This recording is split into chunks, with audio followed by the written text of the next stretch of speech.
7h44 sur RMC, votre invité Jean-Jacques Bourdin, Stéphanie Gibaud, ex-salarié chez UBS, auteur de La femme qui en savait trop aux éditions du Cherche Midi. Qui en savait vraiment trop. Vraiment trop, Stéphanie Gibaud. Bonjour, vraiment trop. Vous étiez salarié UBS. Oui. UBS, c'est une grande banque suisse. Hein. L'ancienne Union des banques suisses. Voilà, l'ancienne Union des banques suisses. 2008, c'est bien cela? Oui. Vous refusez de détruire des données concernant les clients de votre employeur de l'époque, d'UBS. Absolument. On me demande à plusieurs reprises de détruire des fichiers. Et comme je ne comprends pas ce qu'on me demande, je refuse de le faire. Ce qui me surprend surtout, c'est que ça a lieu dans le cadre d'une perquisition qui vient d'avoir lieu dans le bureau du directeur général. Et je ne comprends pas. Tout cela se passe en Suisse ou en France? Chez nous, à Paris, chez UBS à Paris. Oui. UBS Paris. Bon, et ces clients sont des clients français qui sont allés cacher de l'argent en Suisse. Alors pas tous, c'est là justement où la banque se défend en disant mais vous comprenez, tout ce qu'on fait en France est absolument légal. Cela étant, tous les fichiers qu'on m'a demandé de détruire étaient des fichiers avec des noms de clients qui étaient reliés à des chargés d'affaires en France et ou à l'étranger. Et à l'étranger, notamment en Suisse, au Luxembourg et en Belgique. Oui. Vous refusez et là, votre vie normale vole en éclats. Bascule. À partir de là, tout a basculé. Je passe dans le côté obscur, ce que j'ai appelé aussi passer derrière le rideau. Vous êtes licencié, vous êtes enfin bon, oui, etc. avant etc. ça, il y a une véritable descente aux enfers qui est harcèlement, placardisation, isolement. C'est-à-dire, on fait tout pour me museler, pour me faire taire. Quand je sors de la banque début 2012, je tiens à peine debout. Et moi, je pensais repartir sur une vie professionnelle normale.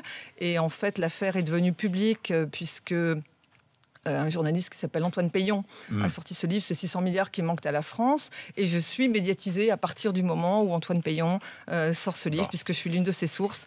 Et le fait d'être médiatisée, c'est ce que vous disait mon amie Irène Frachon l'autre jour, ça crée un cordon sanitaire. Et en même temps, moi, ça m'a empêché de repartir vers une vie professionnelle, puisque tout le monde me dit « Mais madame, on ne peut pas embaucher quelqu'un comme vous, vous faites peur. » Vous faites peur. Vous êtes une lanceuse d'alerte.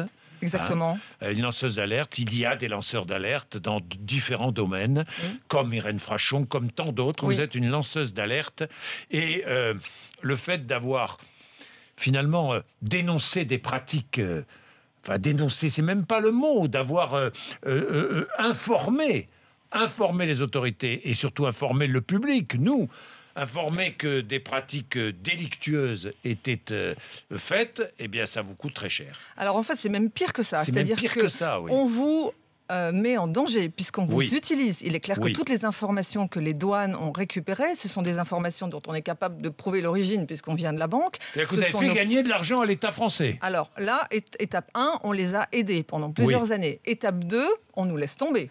Vous voyez bien, moi, ma situation aujourd'hui est catastrophique, d'où la tribune dans Mediapart hier pour appeler l'opinion publique, c'est-à-dire appeler la société civile à dire mais il y a un tel dysfonctionnement dans ce pays, c'est quand même pas normal d'aider l'État, que l'État vous laisse tomber et qu'en plus il se gargarise dans les médias, de dire, mais par exemple, ces 38 000 comptes pour 12 milliards d'euros chez UBS, c'est grâce à nous. Mais non, c'est grâce à ceux qui, derrière, ont mis leur vie en danger pour aider tous ces fonctionnaires d'État qui ont pu travailler. Oui. Donc vous demandez un statut.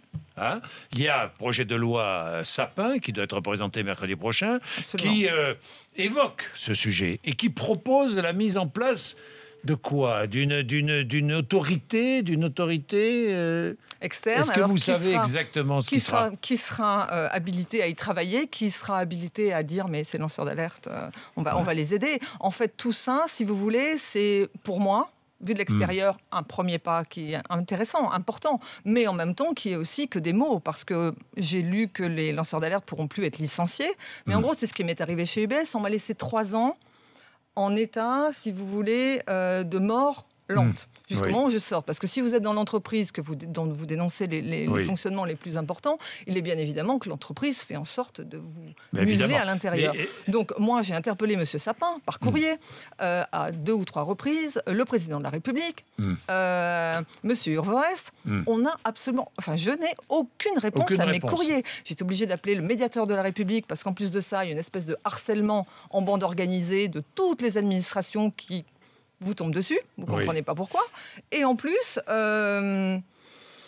Donc, si vous voulez, on continue à vous discréditer. Bon, ça veut dire, Stéphanie Gibaud, qu'aujourd'hui vous êtes sans boulot. Depuis 4 ans, plus de 4 ans. C'est-à-dire que vous faites partie des chiffres du chômage, là, hein, Stéphanie Je suis même Gibaud. sortie de ça, puisque je suis au minima sociaux depuis 2014. Vous êtes au minima sociaux, vous perdez votre appartement. Oui. L'État ne vous a pas aidé à aucun moment. Alors, il serait prévu la prise en charge des frais de justice dans le projet Sapin, mais pas d'indemniser les lanceurs d'alerte. Non, absolument pas. L'État nous abandonne. Oui. L'État nous abandonne. C'est vraiment très, très important parce que depuis hier, j'ai reçu des centaines et des centaines de messages d'autres lanceurs d'alerte qui ne sont pas sur des affaires aussi importantes que la mienne. Oui, là, chez UBS, on est sur une affaire d'État parce que c'est une des banques les plus puissantes au monde et qui est la banque des oligarches, des plutocrates. Oui. Donc, si vous voulez, il y a une connivence avec ceux qui nous dirigent qui est absolument dramatique. Oui.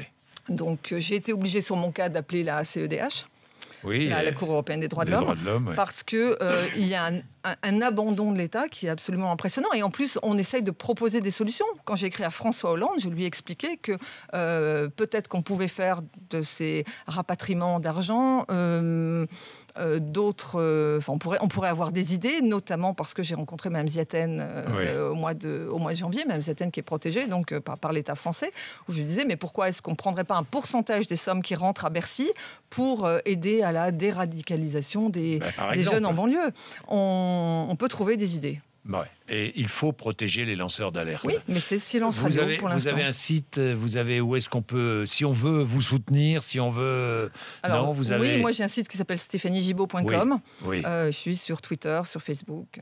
Bon, d'accord. Merci Stéphanie Gibaud. Je vais interpeller le ministre des Finances qui est avec moi tout à l'heure, Michel Sapin. Mais je vais le faire, ne vous inquiétez pas.